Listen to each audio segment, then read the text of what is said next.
Hello and welcome to Suzi's Book Bag, hosted by me, Suzi Fay. Today I've got a rather undramatic book bag. It's from Nielsen, who do book scan. Their slogan is an uncommon sense of the consumer. And I've actually picked that today because we will, among other things, we'll be talking about Shakespeare, about drama, but very much about book publishing. Because I have in the book bag, I'm shortly to invite into the book bag Dr. Chris Laoutaris to talk about Shakespeare's book. Wonderful book about the First Folio. It's the quarter centenary year. I think that would probably 400 years since the publication of the First Folio. And this is a book that tells us all how it came about, how difficult it was to bring about, how it might not have come about, and how life would be very different if we didn't have Shakespeare's amazing First Folio. So to talk about all things Shakespearean and publishing, please welcome Chris Laoutaris. Hello, Chris. Hi, Suzi. Thanks so much for having me on your show. I'm really looking forward to our discussion, and thanks everyone for listening. Yeah, absolutely. Yes. Thank you. Thank you for listening. Like and subscribe, all those good things. So I actually reviewed this, as you know, and found it incredibly fascinating and thrilling. Can we just go into a kind of a what if? What if we didn't have the First Folio? How would our cultural life be different? Yeah, that's a really good question. And thanks, by the way, for your wonderful review in the Financial Times of my book. I was so chuffed to read your wonderfully positive. I think it was the first of many thumbs up reviews. Oh, thank you so much. Yeah, so kind of you. Yeah, that was the question I began with, really, in the book. Was what would the world be like without the First Folio? What did it give us? How did it shape our culture in a way? And I do say, I mean, somewhat cheekily in a way, but I think it is justifiable that the First Folio is probably the most influential secular book in history in terms of the impact it's had globally and on the culture. I mean, for one thing, it preserved 18 Shakespeare plays that would probably have been lost. I mean, we can't be completely sure if other single, volume editions of some of those plays wouldn't have been released, but at least some of those probably would have been lost if they hadn't been included in the First Folio, and that includes plays like The Tempest, Macbeth, Antony and Cleopatra, Twelfth Night, Cymbeline. It's a really long list. Imagine a world without Macbeth. It's inconceivable. So it's unlikely Shakespeare would have acquired that kind of towering global reputation he now has without the First Folio. The other thing the First Folio did, if you think about that iconic title page portrait of Shakespeare, it gave us the image of Shakespeare, the brand, if you like, brand Shakespeare really did begin with the First Folio. And that's the only image of Shakespeare which appears on the title page of the First Folio, which was authenticated by someone who knew Shakespeare. It was authenticated as a likeness of Shakespeare by Shakespeare's friend and rival playwright, poet Ben Jonson. And so, in a way, what the First Folio does, it gives us a beginning point of Shakespeare biography, because the opening pages of the First Folio, its preliminary matter, gathered together the most that had ever been written about Shakespeare in one place up until that point. So we have arguably a beginning point for Shakespeare biography with the First Folio too. It kind of contoured the image, the wit, even the morality of Shakespeare began with that book. So it has a tremendously important place in popular culture. I mean, think about all of the industries that have grown up around Shakespeare.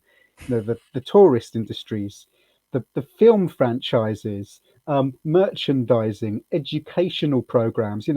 So many industries depend on Shakespeare, and it's doubtful that those industries would be around or operating in the way that they do through Shakespeare without the First Folio. So it has this, really huge place in the culture. Even if individual plays had survived, and we'll go into that maybe a bit later about what the creators were working from, what material they were using. It was such a status production, wasn't it, that even if we had found, say, a stray a kind of play script of Macbeth, we might just have gone, oh, that's an interesting play. That's a really interesting play. And we don't know much about the person who wrote it. There's something about the status that it conferred. Yeah. And that was unusual, wasn't it? To have the idea of creating a book of plays was, if not a first, quite an unusual thing to do, wasn't it? Yeah, it was. The First Folio was a pretty gutsy, innovative, and slightly in-your-face project. It kind of begins in a way with Ben Jonson. So Ben Jonson in 1616 published his own collected edition of his works. And that was a controversial thing to do at the time for two reasons.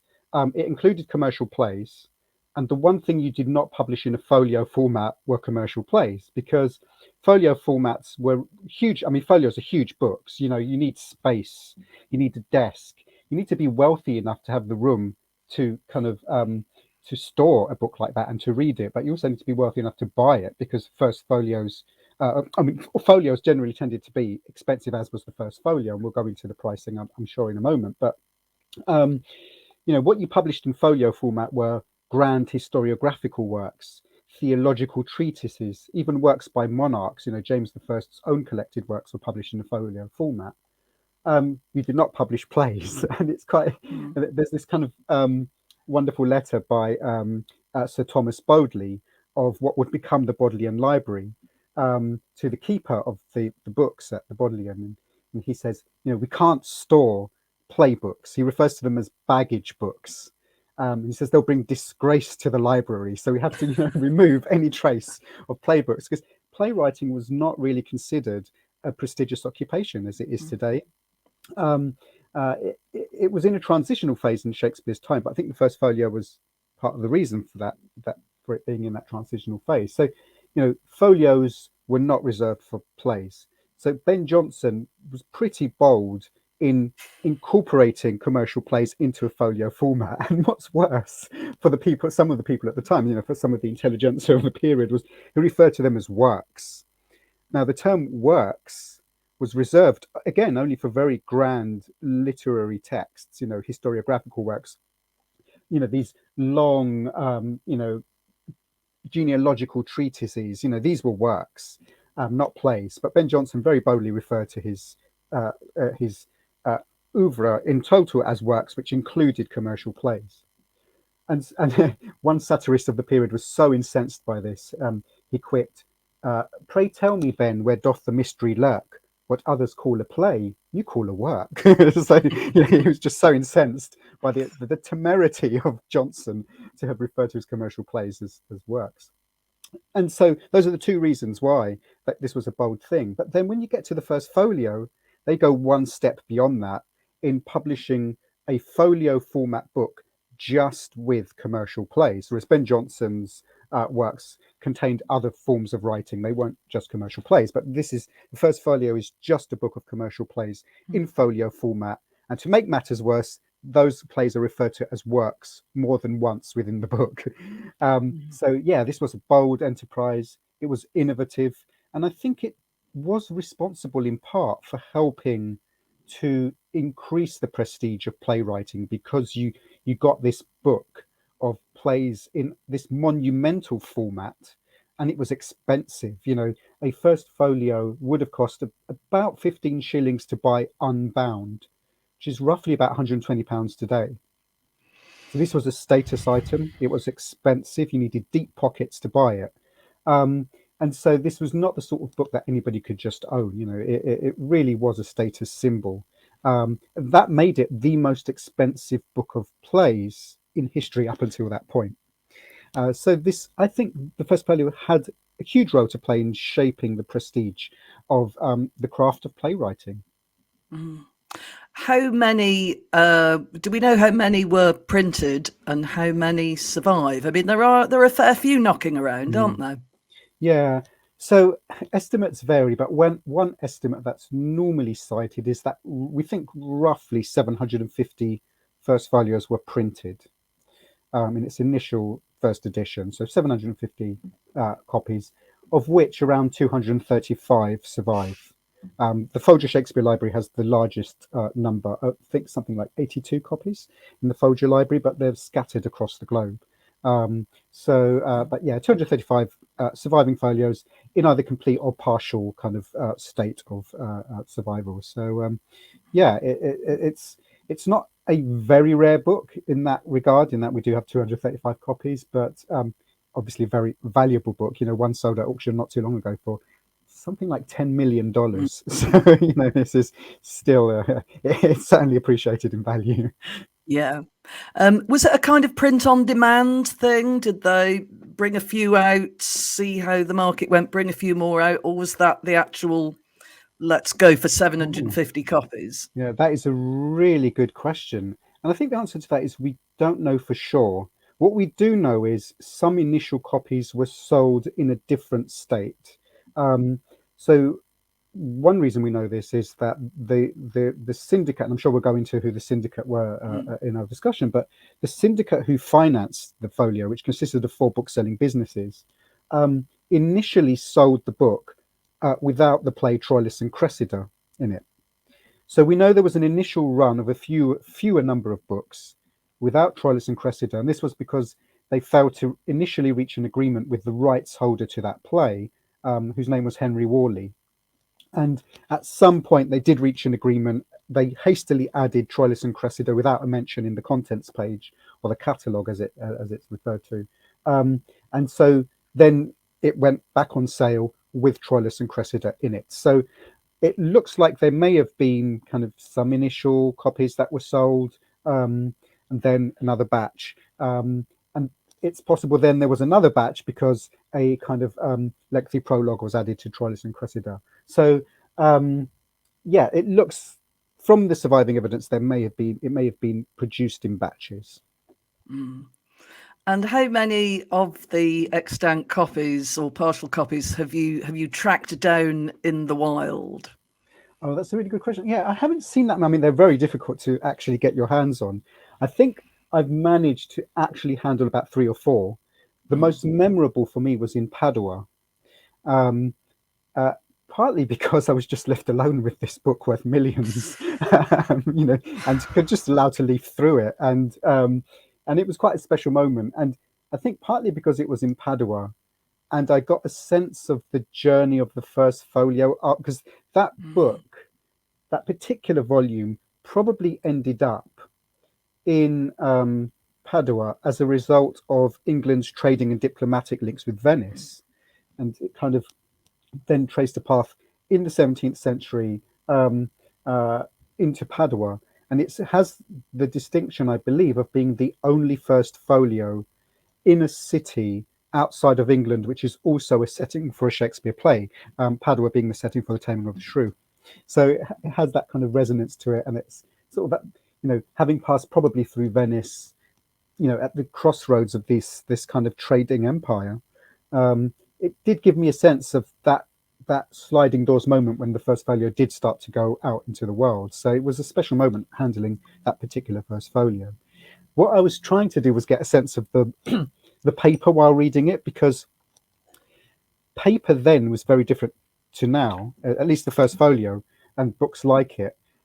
The paper for the First Folio did not begin life as tree wood, it began life as linen rags. So effectively Shakespeare's words in the folio are printed on cloth. And because of the way that paper was made, it was normally linen rags were soaked in this watery solution and then pressed into a mold. And then the individual sheets were taken out of the molds, placed or layered in between felt cloth, and then pressed. The water kind of drained out of them. What this meant was that you had a very different texture of paper. So the paper we have now, it's uniform on both sides, feels exactly the same on one side and the other. Whereas folio paper is smooth on one side, where it's taking the impression of the felt, and it's rough on the other side, where it takes the impression of the ribs and chain lines of the mold. And what I love about the folio is the makers of that volume made every effort to ensure that the title pages of every play were printed on the felt side. So you would have felt the opulence of the paper and its smoothness. every time you turn to a new play, and that's a lovely detail that they went to that level of effort for the folio. So actually touching and feeling the folio, yeah, it's such a different experience to just reading the plays. So I felt very privileged to have that opportunity. I think there is one at Longleat, I think I'm right in saying, because I met Lord Bath some years ago and got chatting to him and about his library. And I think he mentioned he had a First Folio and some other wonderful things. And I was going, wow, that's incredible. He was going, yeah, but lions. I want to talk about lions. Lions were his thing, the lions Right. of Longleat. Yeah. So I remember finding that very, very amusing. But presumably that had been in the library since maybe the year dot. I imagine it was a prestige. Do we know how it was received? Did people sort of immediately want to buy it? Do we know? We Or did don't it sit know really. around Yeah, for a it's while? really difficult because this is a hot issue debated among academics. Now, how successful was the folio? Did it sell like hotcakes? Was it a flop? For a long time, there had been this argument that, you know, the folio didn't sell well and it bankrupted people who were involved, and we're starting to question that narrative. I think it must have done reasonably well because, you know, the second edition came out in 1632, which sounds like a long time, but in comparison to some folios, it's actually not that long. And two of the surviving investors in the First Folio did reinvest in the second edition, which to me kind of sends a signal that it must have been profitable enough for them to want to go back for a second helping. So I think it probably did do quite well. I mean, we know that the first recorded purchaser, a man named Edward Deering, bought 2 copies at a colossal 20 shillings each, which was a lot of money at the time. You know, he paid the full 5 shillings, which is, you know, full whack for the binding of that folio. And you know, 20 shillings was a lot of money at the time. So buying 2 copies meant, you know, he was relatively keen on getting his hands on the folio. So he was a bit of an amateur kind of producer of plays himself. So I can see why he would have been interested in the folio. But yeah, it's a hotly debated issue as to how successful the folio was, and it depends on your perspective. I think it did reasonably well. If you consider that you know, the Beaumont and Fletcher folio took much longer. You know, so I do think, you know, it was a reasonable success.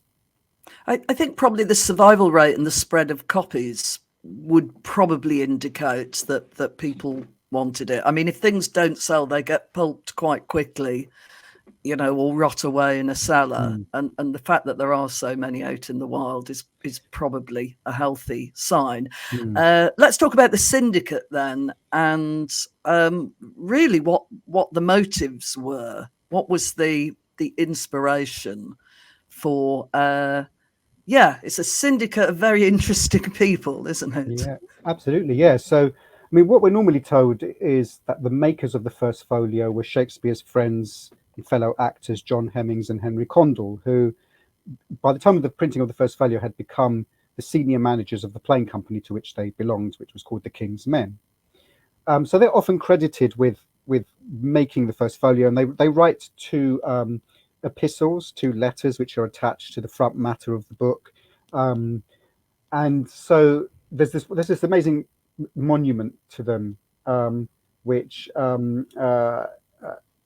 indicates that they alone had produced the First Folio. And this is the monument out on the site of the church where they were buried, St Mary Aldermanbury in London. It says they alone created the First Folio, so we owe them so much. In actual fact, that's not quite true. So while they must have been prime movers in the project, the First Folio was financed and put together by a syndicate of 4 book-selling businesses. These included father and son printer and publishing team William and Isaac Jaggard, and it was in their printing house in London's Barbican that the First Folio was actually printed. There was also Edward Blunt, who was probably a senior financier of the First Folio, along with the Jaggards. He had a shop in St Paul's Churchyard, which was the centre of the book selling industry at the time. Close to him, almost just 2 doors down from his own shop, was the shop of a man named William Aspley, who was a junior financier of the First Folio project.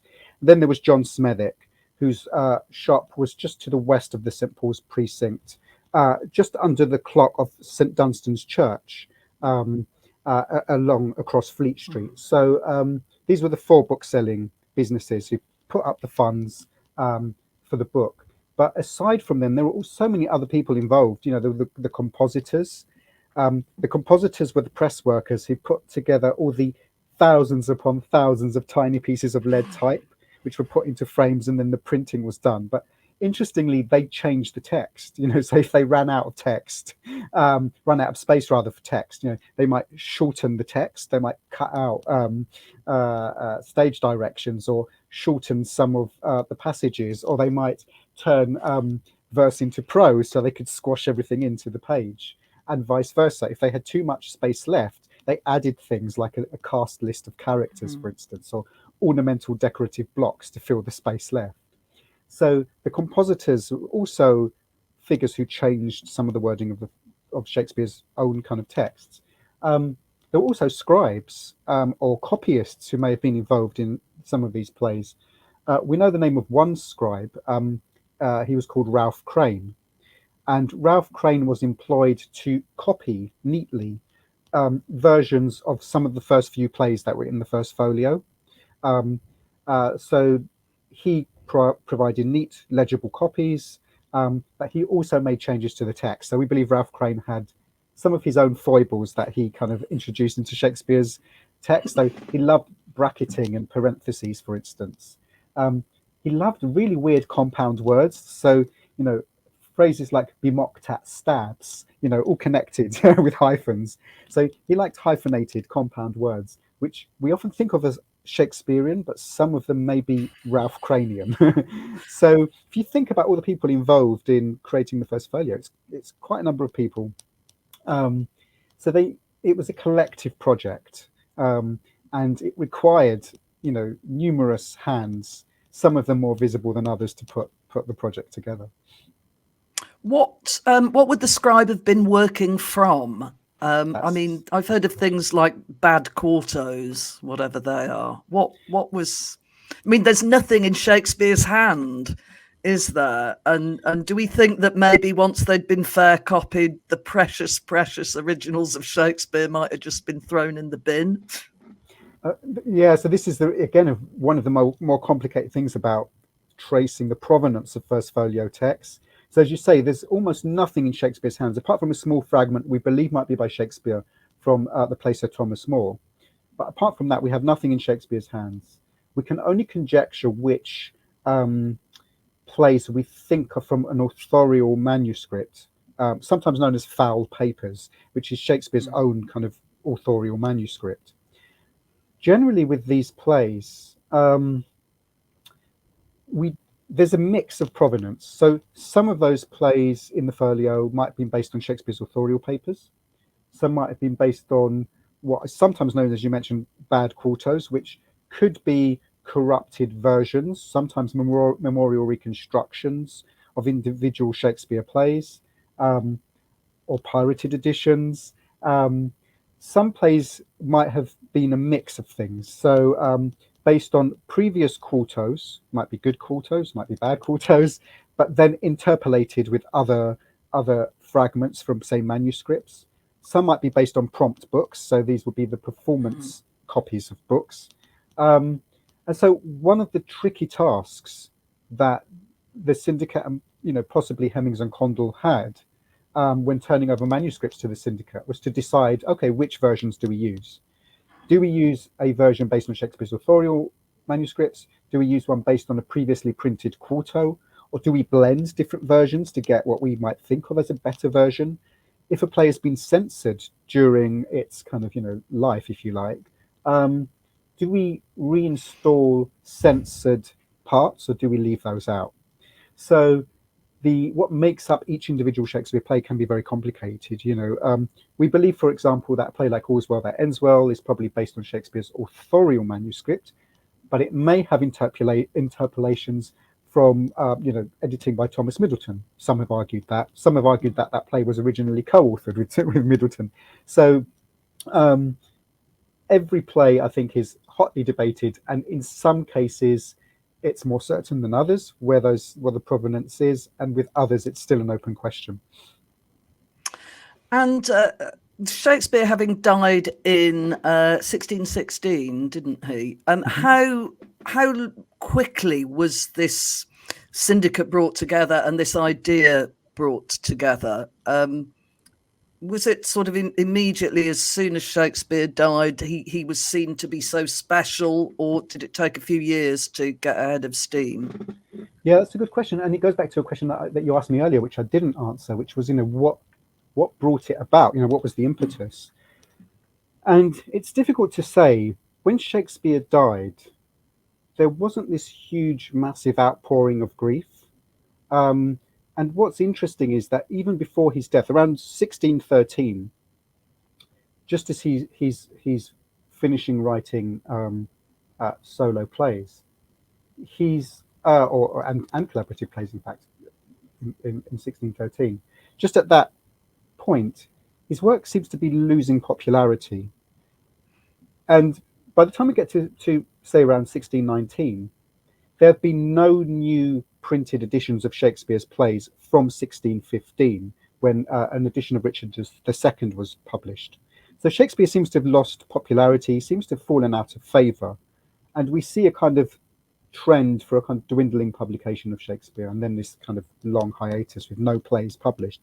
There were a couple of editions of his poems, his narrative poems, The Rape of Lucrece and Venus and Adonis, which were still popular, but the plays just seem to have fallen out of fashion. And so we don't know what was happening with an idea to do with the First Folio from 1616 until 1619.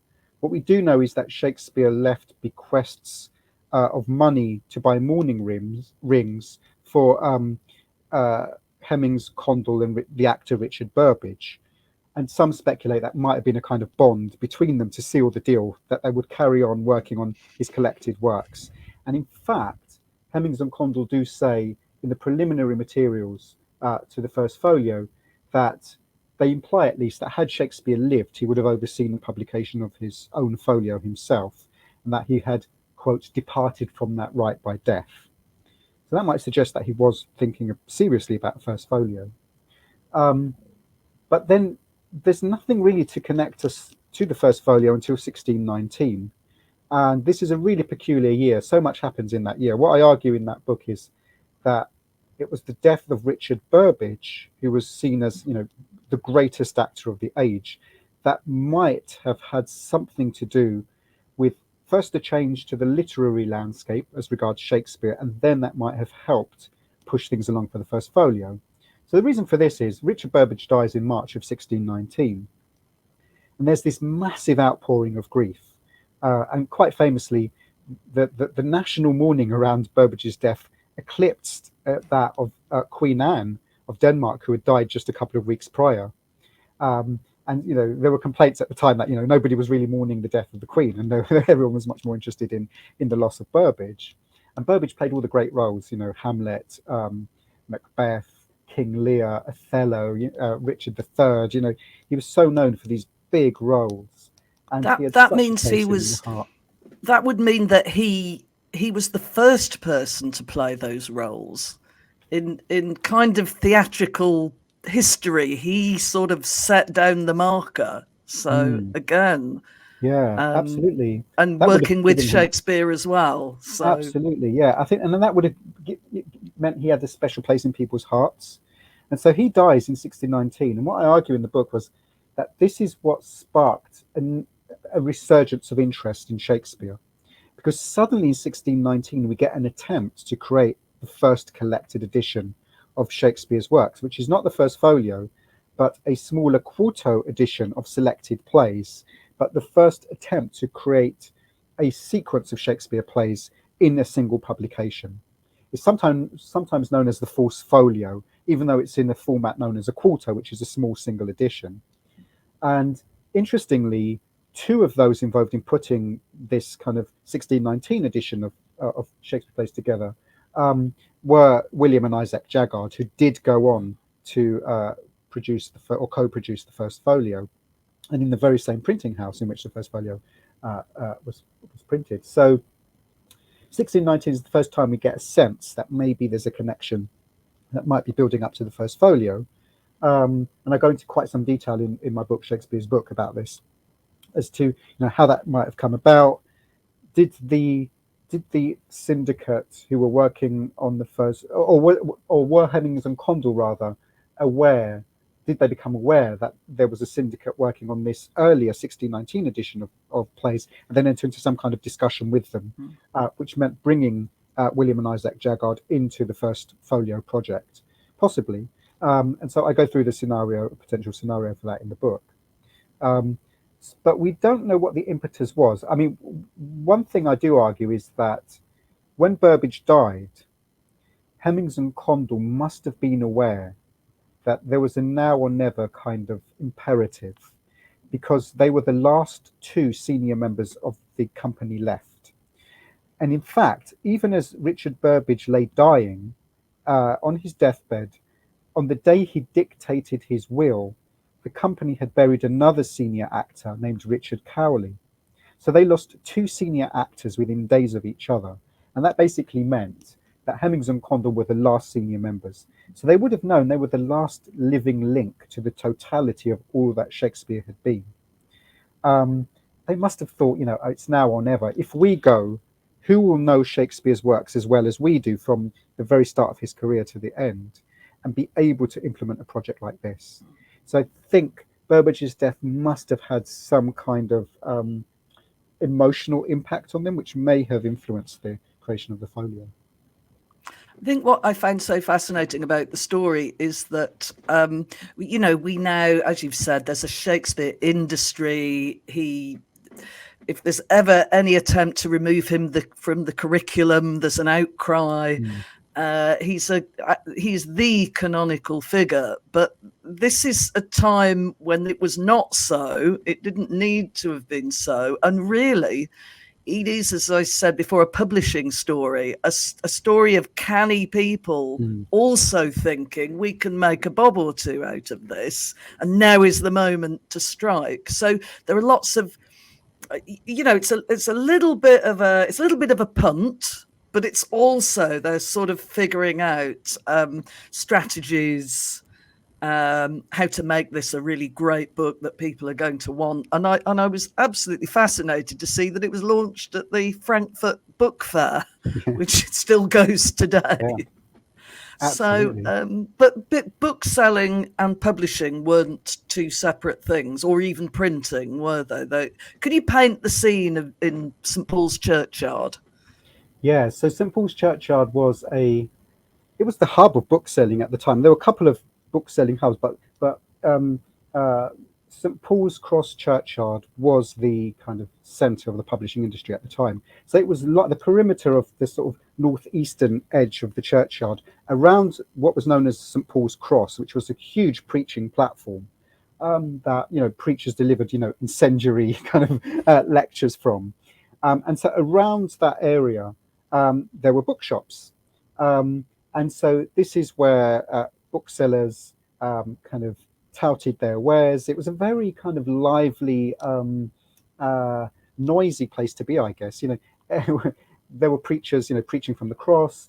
There were worshippers coming to and from St Paul's Cathedral. There were boisterous schoolboys going to and from St Paul's School.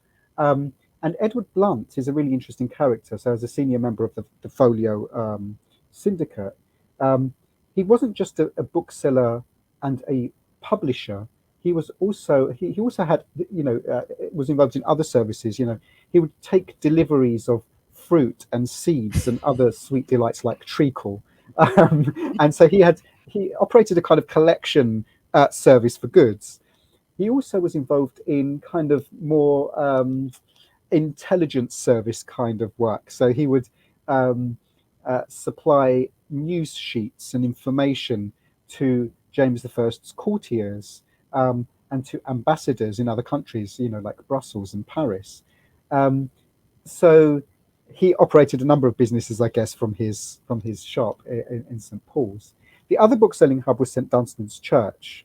So again, St Dunstan's Church, just as St Paul had its churchyard lined with bookshops, St Dunstan's Church had a similar setup. And what I think is really interesting is that the Folio Syndicate, and this is what I argue in the book, was cannily set up to capture not just sales across two book-selling hubs, not just to increase sales, but also to help them track down the rights holders to plays that they needed to negotiate with in order to publish the First Folio. So I think there's something really strategic and canny about the way the Folio Syndicate seems to have spread itself across these two book-selling hubs, so that it could have maximum impact and help, kind of track down plays that they needed to get a hold of in order to publish the folio. Because so just to explain what that means, during Shakespeare's lifetime, Shakespeare did not own the rights to his own works. So now, obviously, when you write a book or a play, you own the right to that as the author. It's your copyright. During this period, it was the playing company who owned the rights generally to a playwright's work. So Shakespeare's plays were owned collectively by the playing company, the King's Men. Before that, they were known as the Chamberlain's Men. And during the first half of Shakespeare's career, the playing company sold on the rights to some of those plays for publishers and stationers to print his works, which meant the playing company lost the right to print them, although they still retained the right to perform them. And in order to print the First Folio, they had to track down the rights holders. So in total, we're talking about having to track down the rights to up to 22 plays owned by up to 12 bookseller stationers. And so, that was no easy task, working out, okay, who owns the rights to this play, and then tracking them down and negotiating with them and convincing them to part with those assets. Especially after Burbidge's death seems to have made Shakespeare's plays more popular again. Those assets may have appreciated in value. So I think, having booksellers and financiers in those two book-selling hubs was a great way to facilitate that process. There were lots of little printers, booksellers, whatever we're going to call them, all dotted around St Paul's churchyard. Would they have actually done the pressing? Would those compositors have been at work in those little shops? Would it all have, the presses going crazy and the noise and the bustle and all that kind of thing, or was it done elsewhere? So in the case of the folio, it was done elsewhere. So with the folio, the print work was done in the Jaggard's print shop, which was in the Barbican. So it was just north of of St Paul's. So the way this was set up is, so some were licensed just as booksellers, so they could just only sell books. Other stationers would be licensed to both print and sell books, or publish and sell books, or do all three. So the Jaggards were printers, they were publishers, and they were booksellers. So the publisher, if the publisher was not also the printer, they would license another printer. So it's all a bit complicated. So you could have the rights to publish a book, but you might not decide to print that book. You might go to another printer, and the printer would print that book for you, or you could do the whole lot yourself, depending on what license you had. So, for example, Shakespeare's very first publisher was a man named Richard Field, who grew up with Shakespeare in Stratford upon Avon. He had a printing press in the Blackfriars. That printing press meant that he could act both as a publisher for books or as a printer for books. He initially got the rights to publish Shakespeare's narrative poem Venus and Adonis. He then seems to have become just the printer of those works, having sold on the rights to publish elsewhere. So he became the printer, for example, of Shakespeare's next narrative poem, The Rape of Lucrece. So what you did as a printer, publisher, bookseller depended on what license you had. And so we would get a variety of different types of premises. But in terms of the First Folio, the printing, the actual brass tacks manufacture of the book was done in the Barbican.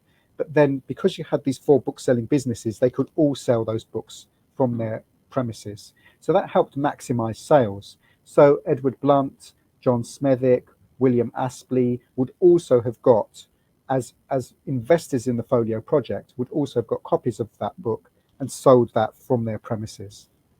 And Stationers' Hall is still extant, very much still in business. Have you visited that in the course of your researches into this book? Well, I did a lot of research on their archives, but a lot of it was done online because it was during the COVID pandemic. Oh, right. That was one of the frustrating things. But I did manage to get my hands on a lot of manuscripts out there, including. I mean, what's really amazing is that they have the Stationers' Register, which is an incredibly important document, and they have that all online. So I was very relieved that they had that all online, so that I could consult it thoroughly during the pandemic. The Stationers' Register is where stationers would register their rights to print or publish certain works. And so we know a lot about Shakespeare publishing because of the Stationers' Register. The Stationers' Register was actually an optional part of the process. It wasn't, a lot of people think that you had to, by law, record your rights to publish your work in the Stationers' Register. You didn't, in fact. It was an optional part of the process. You had to get a license for your book. And your license had to be ratified by somebody operating under the aegis of the Bishop of London. And that was basically just to ratify that you had the right to publish the work. It was free of sedition, and there was nothing kind of dubious about that book. But then as an optional part of the process, you could pay a fee and record your rights to the work in the Stationers' Register. So a lot of Shakespeare plays were recorded in the Stationers' Register, so we know who owned them and how those rights were transferred across the years. So that was one of the documents that was really significant for me. And thankfully they did have that online, so I could consult that. Rather than consulting other printed versions, I do prefer to go back to manuscript source if I can. I do a lot of manuscript research with my projects, so I like to have the authentic original documents to look at. And if I can't get there, I will get them online if they're available. And so we can kind of trace who owned the rights to these plays. We know, for instance, that it's very likely the syndicate itself owned the rights to 8 plays by Shakespeare collectively. So that was good. That meant they could bring that into the Folio project. The playing company retained the rights to 14 plays that would end up in the First Folio. But that did mean that they still had numerous plays that they had to kind of search for. So, they had to find the rights to roughly 14 plays owned by 8 other bookseller stationers. So that would have been a task in itself to do. But the Stationers' Hall was a tremendously important place, because that is where you went to register your rights to the plays, and that's where, in fact, Isaac Jaggard and Edward Blount went to register their rights to the 14 plays that the King's Men owned. And it's an amazing building as well. It's a wonderful old building to visit. One of the things that really struck me about Shakespeare's book is the amount of attention you pay to the preface and the prefatory material, if we can call it that, the poems, the introduction. I mean, and there's one bit where they say something like, "Don't just leave through this book on a bookstall, buy it, buy," which really made me laugh. That's sort of like publishing today. But, forgive me if this is a slightly silly comment, but having read, the poems and the dedications and everything else, it's staggering to me that there is a so-called Shakespeare authorship controversy at all. because it's all there. People who knew him are saying he was a great writer and a brilliant poet, and we'll really miss him, and his works are amazing. Like, I don't really know how you can come out of that and think that anybody else is responsible. Yeah, and the more research I do, the more direct connections I find between the Shakespeare of Stratford-upon-Avon and the works, or between Shakespeare of Stratford-upon-Avon and the folio. So, for example, one really intimate connection is that one of the poets who commemorates Shakespeare in the First Folio, Leonard Digges, he was very closely affiliated to a very good friend of Shakespeare's. So the overseer of Shakespeare's will was a man named Thomas Russell. And Thomas Russell must have been very close to Shakespeare to be put in that trusted position. Must have been a very close friend. Now, Thomas Russell married Anne Digges, who was the mother of Leonard Digges, effectively becoming the stepfather of Leonard Digges, who commemorates Shakespeare in the First Folio. So that's just one of many very intimate and close connections between the Shakespeare of Stratford-upon-Avon and the First Folio and those who commemorated Shakespeare in that book. And there are numerous other connections that I go into in the book. But the more you look at this story, the more of those very close affiliations you find behind the First Folio, if you like. This is why I refer to the English version of the book. The William Collins version is called The Intertwined Lives Behind the First Folio, because it's the way those lives mesh together that creates much more of a connection between Shakespeare's London life, his Stratford life, and the First Folio, but also Oxford, as I argue in the book. That there were some really close Oxford University connections, because a lot of those who commemorated Shakespeare were connected or closely affiliated with that institution. And so Shakespeare seems to have perhaps had some very closely interwoven connections with that university, as I argue in the book.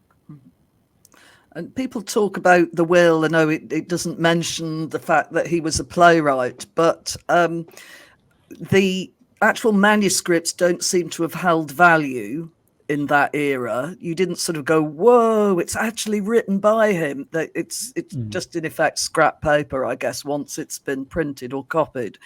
And then, as you've explained, he wouldn't have owned the rights, so there wasn't anything that he could bequeath in terms of rights. So it was just his actual property that he was bequeathing in the will. So it's a bit nothing to see here, folks. Yeah, and even with his narrative poems, once you've sold those on to a publisher, they're no longer your rights. The rights belong to that publisher. So even with the narrative poems, Shakespeare no longer had control of those. Only if the publisher said, got back to him and said, you know what, we'd like to do a second edition or a third edition. Can you add some improvements to this? Or, could you make some changes? Or is there anything you want to change? But the rights would still have been with the rights holder, which would have been the publisher or the stationer who purchased those rights. And therefore, there would have been nothing for Shakespeare to bequeath. And similarly with the manuscripts for the plays, those would have been held by the company as a collective asset. And of course, Shakespeare's authorial papers would have still been retained by the company, because they would have been performing those works. And during the printing of the First Folio, it's likely that just as one example, when Henry Worley decided that he didn't want to reach terms initially with the syndicate over Troilus and Cressida, this threw them all into a panic. So, what do we do now?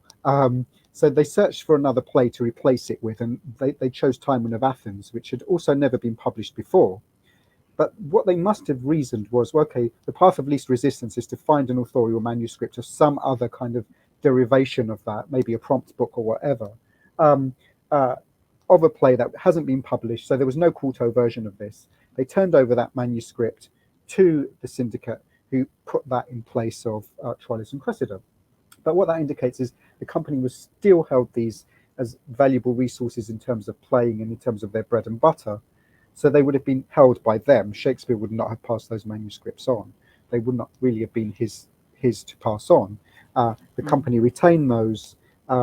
They clearly retained authorial papers of Shakespeare's, which were turned over to the syndicate, and copies made in terms of being included in the First Folio. So that's quite correct to say that. It's unlikely Shakespeare would have passed those documents on. They would have been the collective asset of the company. And you're a professor at the Shakespeare Institute, I Yeah, believe. associate professor. Yeah, Associate professor. And is that based in Stratford upon Avon? it is. Yeah, yeah. So we're Um, just paces down from where from the grammar school that Shakespeare probably would have attended. yeah, that's a beautiful old building, isn't it? That sort of It is. Yeah, long beamed building. yeah. It's Uh, stunning. Mm. yeah, it's a lovely place to visit, Stratford. I was there not too long ago. So what sort of things do you get up to at the institute then? What's it for? It's part of the University of Birmingham, is that It is, yeah, yeah. correct? So Yeah. it's yeah, all sorts. I mean, it's an amazing, it's a very unique place to study because so yeah, the Shakespeare Institute campus, as you say, is based in Stratford upon Avon. It's in the home of the novelist Marie Corelli. So it's in the building that was once her home, and it's a lovely, quaint building with beams and with a beautiful kind of little garden, and it's a very unique place to study and work. And we it's a graduate school in effect, so we for MPhil, MRes, PhDs, MAs, and yeah, we teach the whole gamut there. Shakespearean performance, Shakespeare's kind of historical contexts, the works of Shakespeare and other fellow dramatists. So it's all things Shakespeare, Renaissance theatre, and drama. So it's a wonderful place to be. And we're just paces from the Royal Shakespeare Company, from the Guild Chapel, from Shakespeare Birthplace Trust and the Shakespeare houses. So you really are in the heart of Shakespeare country when you're studying there. Yes. And I understand also that you've talking about another figure in the Shakespeare story, Anne Hathaway, Mm. she of the second best bed. And I saw that you have worked on an anthology. Yes, No. anthology. Yeah, I've got it right here. It's yeah, anthology poems representing Anne Shakespeare, which is the very first anthology, I believe, for Anne Shakespeare in history because it's her 400th anniversary too. So Mm, Anne Shakespeare died on the 6th of August. The first folio was printed in November of 1623. So just mere, months separate the death of Anne Shakespeare from the printing of the first folio. And so, yeah, we put together. So it's co-edited by me and in alphabetical order, Paul Edmondson, Aaron Kent, and Catherine Shile. Yeah, and it is the first ever anthology of poems dedicated to Anne, who we felt deserved her own book in her anniversary year too. are they new poems, So it's a including ones mix. by yourself? Yeah, there's one by me, and it's a mix. So some of these are historical poems, some of these are newly commissioned poems, and what we did was we put them in alphabetical order so that there's no ordering principle, and it also includes poems by school children too. And so we've got poems by professional poets, others are poets who are just beginning.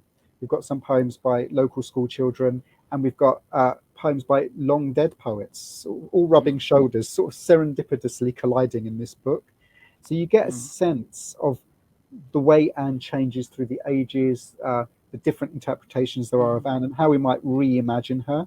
Because obviously there are lots of kind of apocryphal stories and lots of stereotypes about Anne and Shakespeare's relationship with her, which are very lacking in proof. And so this I think goes some way towards giving us all permission to reimagine Anne, to shake ourselves free from some of the misogynistic stereotypes also that are attached to her. Yeah, exactly. I also saw from your author biog that you have been a consultant for the RSC. What sort of things do they come to you for? What are they asking you to clarify? Yeah, yeah. I consulted on a few productions of theirs. One was I think it's, I'm trying to remember the year. Was it 1619 or?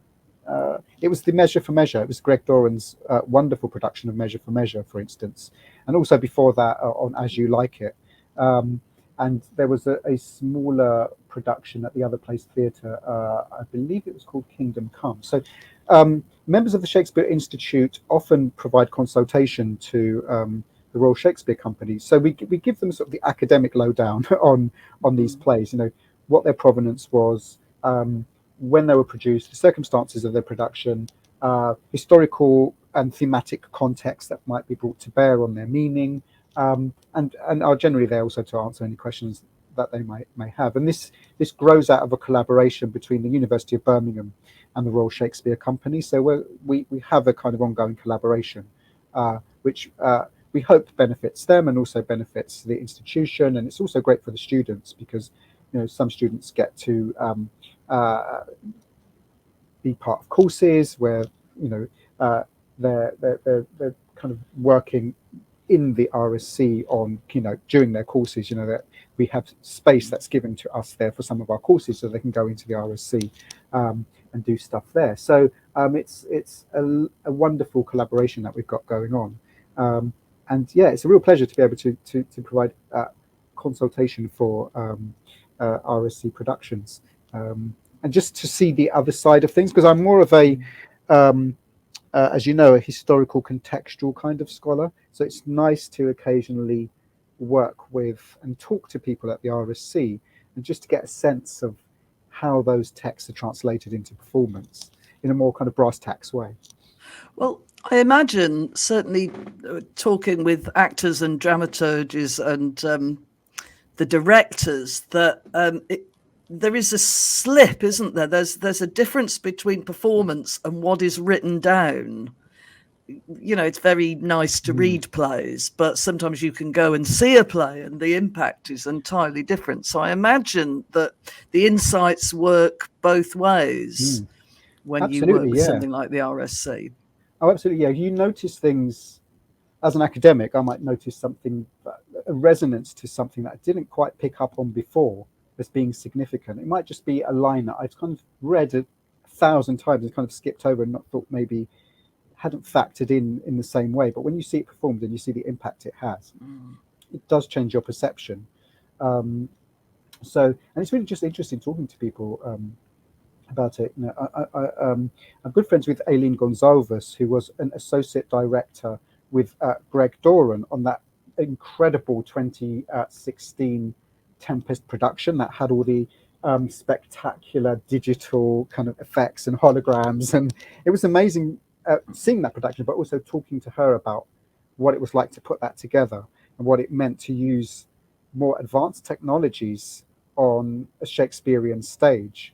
And it did give me actually insights into the way Shakespeare would have used the special effects of his day to get an impact across, and why that might be significant. You know, when the company got into the Blackfriars Theatre, for instance, in 1609, the Blackfriars Theatre had more advanced kind of capabilities in terms of technologies. It had more controllable lighting, for instance. You know, it was a newer theatre, so there were opportunities to build in more tech. Yeah, talking to, you know, people working in dramaturgy and directing, it does shape your perception of Shakespeare in new ways. And it's a privilege for me to be able to do that as a kind of scholar who tends to be buried in manuscripts and looking at historical works. I mean, we'll never know about the discussions that would have been had at the Globe and the Blackfriars. People go, "Well, you don't understand, Will. This line just isn't speakable." You know? Yeah, it reminds me of that wonderful Upstart Crow series. I don't know if you've seen that, where it's very funny. It's this wonderful kind of.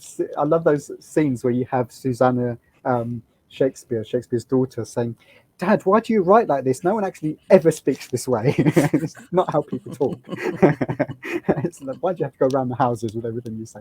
So yeah, it's that's really funny. But yeah, one does wonder what it would have been like to about these productions, but also just the frenetic pace, because they were changing their repertory pretty much day on day. I mean, how on earth did they cope with that kind of intensity of, you know, flipping and changing their repertory on such a regular basis? You know, it's must have been an utterly exhausting kind of thing to do. When were the sonnets printed up? And in what form? Were they a unique little book of their own, or in with other people's work? So yeah, they were published as a unit in 1609 by Thomas Thorpe. But of course, they were probably circulated in manuscript form before, because we get references to Shakespeare's kind of sugared sonnets, and kind of doing the rounds, circulating. And so they were probably written across a very broad kind of period, including one which Shakespeare may have written when he was courting Anne, his future wife. So yeah. So what's interesting about the sonnets is they're kind of at a crossroads between a private manuscript culture, where you have poetry circulating amongst the kind of exclusive coterie of friends, and kind of literary glitterati, if you like, and the wider print culture. So there's so much about those sonnets that still feels so private, but is actually being released to the public. But we don't know whether Shakespeare approved of the publication of those sonnets, how involved he was with them.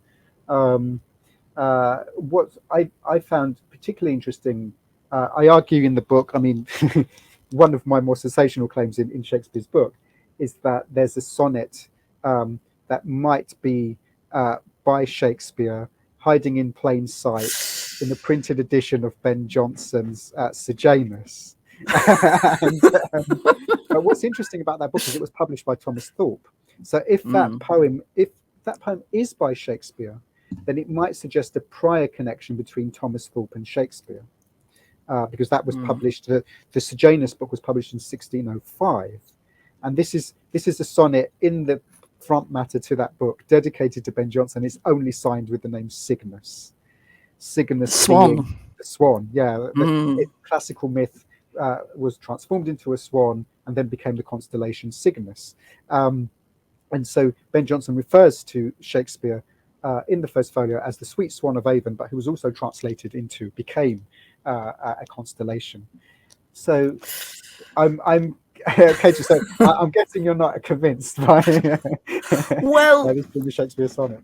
Well, there's something interesting about that, isn't there? Because I kind of felt it wasn't good enough, but so much of what we read is it's kind of confirmation bias anyway, isn't it? So I think a lot of Shakespeare, there is a sort of circular argument. This is brilliant because it's by Shakespeare, and Shakespeare is brilliant because he wrote that. And it's sort of, when you get anything new, it's very hard to sort of place it in the corpus. But it's a very intriguing idea. And I suppose when the sonnets were being circulated among friends, much of the things that we find baffling would be references that the friends would get.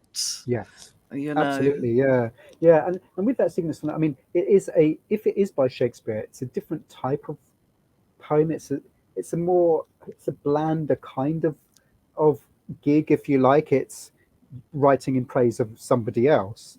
I'm not the only person to think this might, emphasis on might be. I mean, one of the reasons I pursued it was I asked a good friend and scholar of mine, who was formerly the senior lecturer at the Shakespeare Institute, Martin Wiggins, who's a total encyclopedia. There's nothing he doesn't know about the Renaissance. Because I had done so many searches and I couldn't find a single academic who thought that the Cygnus sonnet might be by Shakespeare. So I wrote to him and I said, "Oh, do you think this? I found this sonnet, and do you know anybody who thinks this might be by Shakespeare?" And he said, "Yeah, me." And I said, "Oh, where was that?" And he said, "Well, he drew my attention to one of the volumes of his multi-volume catalogue of Renaissance drama, and there's just half a line saying Cygnus. Could this be Shakespeare, the Sweet Swan of Avon?" And he didn't pursue it further.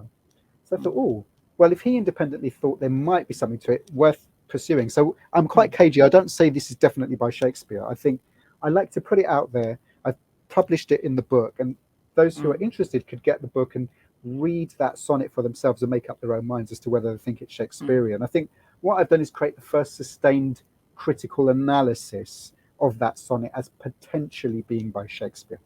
It may not be, maybe by Hugh Holland. as some have argued. But yeah, interesting to speculate if it is an Yeah. unknown Shakespeare sonnet. But it's, for me, I was interested in the fact that there's a Hugh Holland connection. Hugh Holland being a poet who also wrote a poem for Shakespeare in the First Folio. There's also Ben Jonson, Thomas Thorpe, and that play, the rights to print were initially owned by Edward Blunt, the senior financier of the First Folio. So you've got a whole bunch of people in one place. And incidentally, Shakespeare did act in that play. He was an actor in Sejanus. So that's what drew me to it. It's the fact that there's a collision of people who were associated with the First Folio, also associated with this earlier work during Shakespeare's lifetime, which might indicate Shakespeare did have a bit more to do with these people than has previously been thought.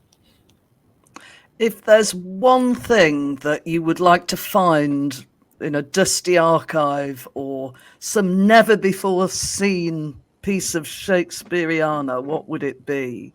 Ooh, that is a really good question. Wouldn't it be lovely to have a letter, wouldn't it? Yeah, and yes, something personal. I think that's what I would want. I would want. I mean, a lot of people would say, "Oh, it'd be great to find another play." Actually, I would want something more personal. A letter from him, a diary, even better. My diary. Yeah, I mean, that would be an amazing thing. So yeah, something a bit more personal, something in his own words, something that gives us more of a sense of his character. Because I still, even after doing so much writing, and my books are not light reading, as you know, or I hope they read well, but they're quite chunky. Although in this book, actually, it's not as long as it appears because it's the notes that take up a lot of space. But I still, despite all the work I've done, the books I've written, and the research I've done, I still don't have as clear a sense of who Shakespeare is as a human being. So that's what I would like. I would like something a bit more personal from him. I interviewed Charles Nicholl, who wrote his Shakespeare on Silver Street book. I interviewed him when that came out. Yeah, brilliant book. And I said, we have such a strong sense of, say, Ben Jonson's roister-doistering character, boozing, quarrelling. Did he kill somebody? I can't remember. Anyway, he did, yeah. Right. So, and we just don't have that for Shakespeare. And he said that was the sort of guy Ben Jonson was. Shakespeare is the guy in the corner, quite quiet, taking it all in. So it's more that the proof is that way. Yeah, like he didn't kind of booze and cause a fuss and create attention. He was the guy in the corner, and maybe that's the nearest we're going to get to figuring out who Shakespeare was, really. Yeah, there is a sort of I think it's John Aubrey, who says that I forgot who. I mean, this is in my book, but he interviewed. Was it one of the Beeston family? I can't quite remember, but he says there that Shakespeare was the sort of person who didn't like very loud company. And that he kind of he avoided kind of that roistering kind of more kind of what's the word? I think he used the word debauched. Didn't like a debauched life. Whether that's true or not, who knows? I mean, there are also other apocryphal stories that he did engage in extramarital affairs, and he could be quite rakish. So there's some conflicting evidence there in terms of apocryphal stories. So yeah, it's difficult to pin him down as an individual. It really is. I think if there was something I would like to dig up somewhere, it would be an original review, a bit of a theatre criticism, early theatre criticism. And, even if it was just something like somebody saying, I saw, it's a weird play, Hamlet, just goes on. And what a strange character. It could have been half the length. That would have been incredibly funny, I think, if we had. We haven't got much in the way of the original impact of, like Macbeth, the first night of Macbeth or the first run of Macbeth. It would be great to have something, but I don't think we have, do we? Yeah, we have some references in diaries of the period in terms of some of those plays, and we have but they're less evaluative and more. From my recollection of those that do survive, they're more attempts to remember the plot. That seems to be more important to people than making an evaluation of those plays. Just trying to remember if there is anything more evaluative in some of those diary accounts, but I can't offhand recall any. But yeah, they do seem to be more interested in the plot rather than making an evaluation of whether they enjoyed the production or not, or whether I there's that reference to this post dates Shakespeare reference that I mentioned of Pericles, that it seemed to be dragging on a bit, so they had a kind of a break in the middle and brought beer in and food and stuff, and then after a while decided to resume the play, which suggests it might have been a bit dull. But yeah, it would be nice to find a bit more of an emotional response, with more detail in it than we currently have. Exactly. I mean, I suppose if you're in at the first night of something that goes on to be one of the most famous plays of all time, you don't know that. Yeah, exactly. You're probably thinking of your dinner, and where you're going to eat afterwards. Exactly. Okay. I will now. Let's wrap up. That's been completely fascinating. But I'm going to ask you my 3 questions. Sure. So to get off plays altogether, what's your favourite artwork? Yeah, that is the question. I've been pondering over this. So obviously, I'm an interdisciplinary scholar, so I do a lot of work with art history. So it's really difficult to pick a favorite artwork. So I thought I'd pick something that was related to me on a personal level, and that is the portrait of Lady Elizabeth Russell. I mean, and cheekily, it's on the front of my book in colour, my previous book called Shakespeare and the Countess, and it's not to plug the book, but this is Elizabeth Russell's portrait, and she's a fascinating character. She got up a petition, and she shut down the Blackfriars Theatre before the Chamberlain's Men, Shakespeare's then company, could move into it. So I wrote a book about her called Shakespeare and the Countess. But her portrait is really fascinating because Elizabeth Russell was this very dramatic character. She claimed to have the powers of a sheriff. She constructed the prison in her backyard in her country estate in Bisham in Berkshire. She had 2 pairs of stocks, and she would imprison anyone in her stocks who didn't do what she wanted. She started numerous riots. There was a band of merry men who were armed, and she would lead them in charges in these riots. She once physically assaulted an earl in a court of law. She's just an incredible woman. And she has this wonderful full-length portrait. So this is just a snippet of a really huge portrait, which is in Bisham Abbey. And there's this ghost story. I love a good ghost story. There's a ghost story attached to Elizabeth Russell that she haunts Bisham Abbey. Sometimes, apparently, she materializes with a silver bowl and washes her hands as if trying to cleanse herself of some terrible crime. And there's this myth that she murdered a son of hers because he blotted his copybooks during his lessons. Oh, yes, I've heard that. Yeah, it's just this. It gave Bisham Abbey for a while the dubious reputation of being the most haunted house in England. And there's this story attached to her portrait that every year on the anniversary of the accession of Elizabeth I, the portrait would fly off the wall. And so they chained it to the wall.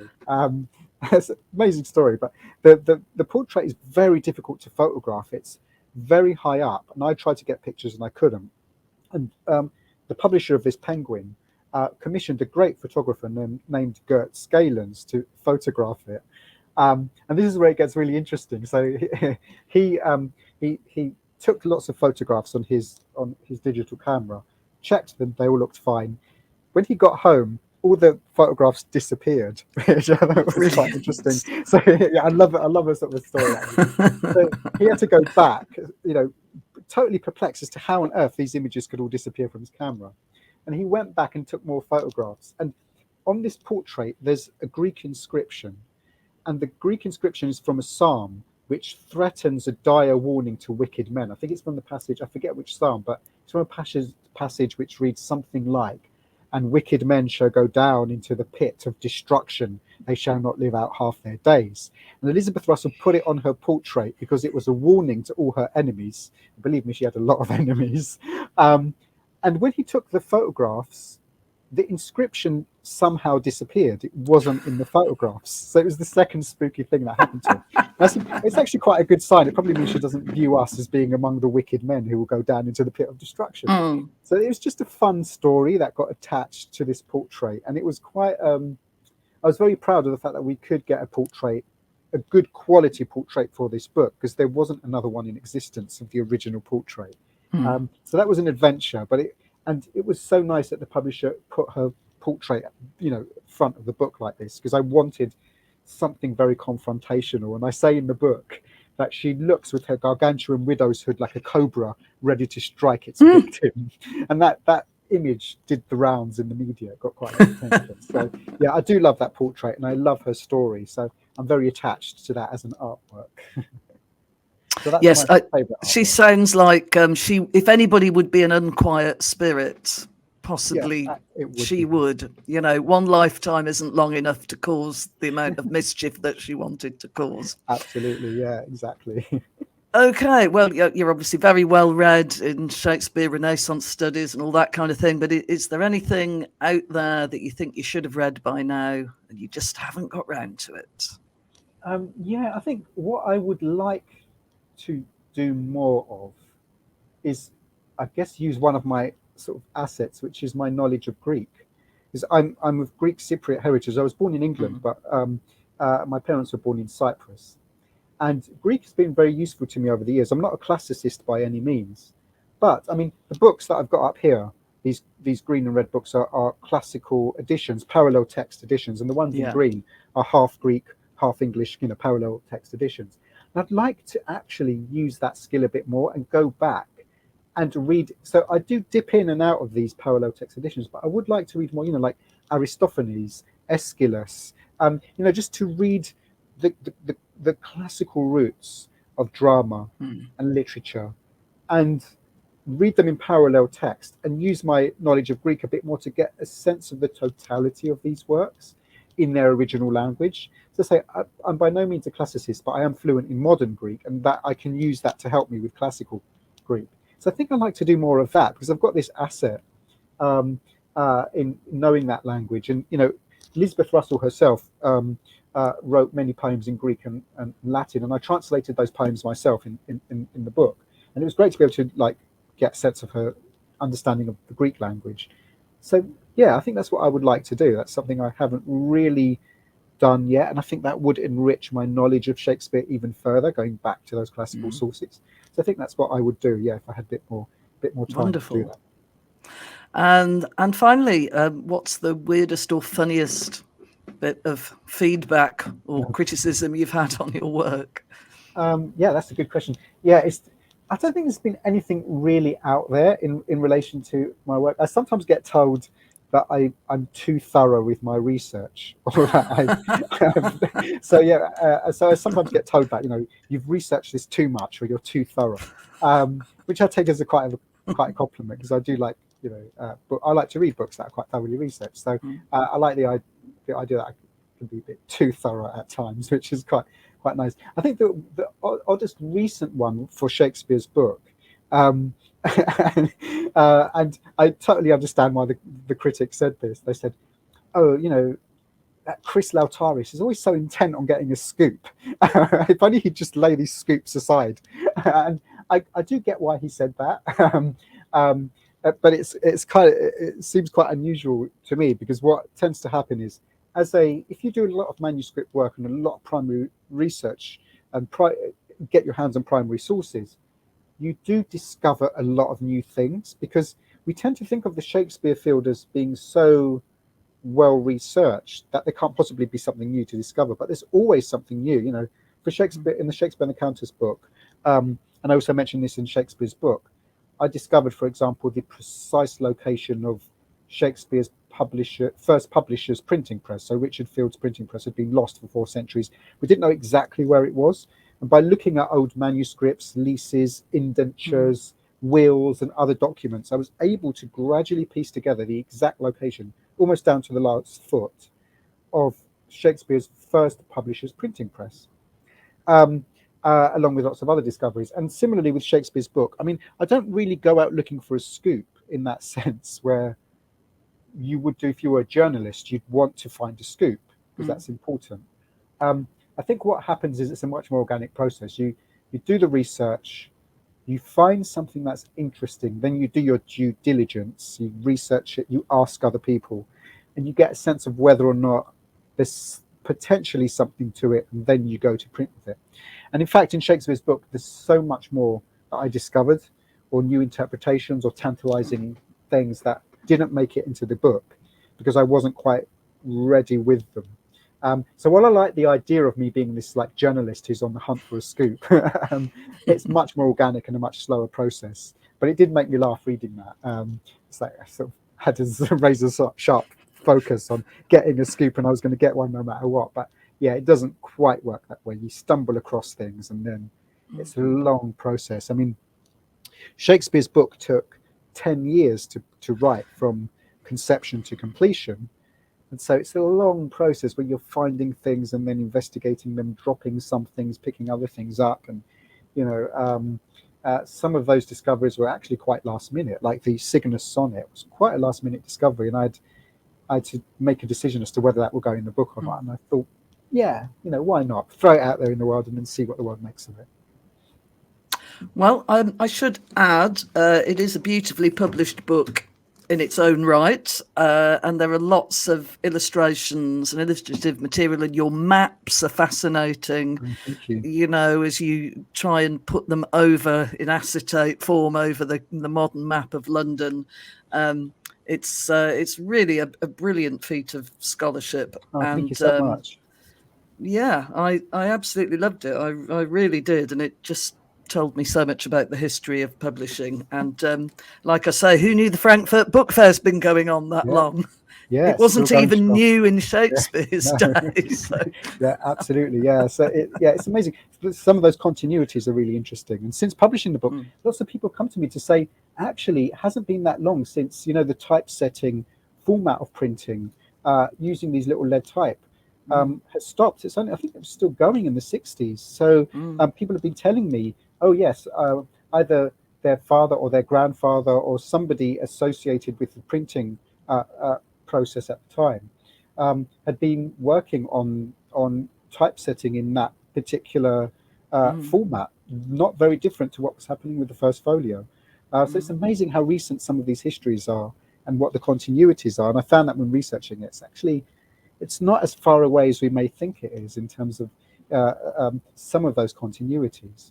Exactly. I love the idea that the reason we say uppercase and lowercase is literally the capital letters were in a box up there and the uppercase, lowercase. I'm never going to forget that detail. So absolutely. There's lots of nuggets like that I came I across. have to thank you for that. So thank you very much for joining me in the book bag. And I look forward to seeing your future scoops. I'll have to find some now, won't I? Now that I have a reputation as a sleuthing scooper, I have to find something. Exactly. Good luck. Good luck with your scoops. Much. Thanks for having me. It's been an absolute pleasure. And thank you so much for inviting me. And thanks to everybody who's listening and watching. Yes. Hopefully lots of Shakespeare fans, and maybe they'll even be in touch. Thank you very much, Chris. Thank you so much. Thanks. Thank you for watching. What a fascinating hour and a bit it's been. Hour and 20 minutes it's been on Shakespeare. I've absolutely loved the book. Recommend it. I'll wave it at you again. Shakespeare's book, all about the wonderful First Folio and about the wonderful history of publishing in our lovely London. Thank you very much for watching. Please like and subscribe if you haven't done so already, and join me next time when I'll be talking to another fascinating author. Bye.